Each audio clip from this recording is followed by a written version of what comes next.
ความสุขของแต่ละคนมันบ่คือกัน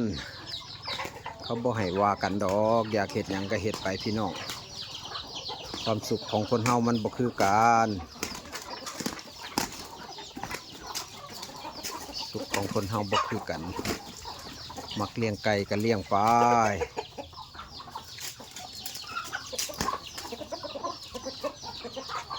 มักบ่คือกัน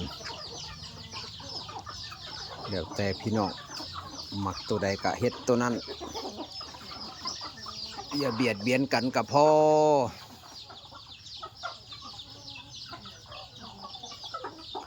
อย่าเบียดเบียนกันก็พอมักแนวใดก็เฮ็ดเอาความสุขของคนเราไม่เหมือนกัน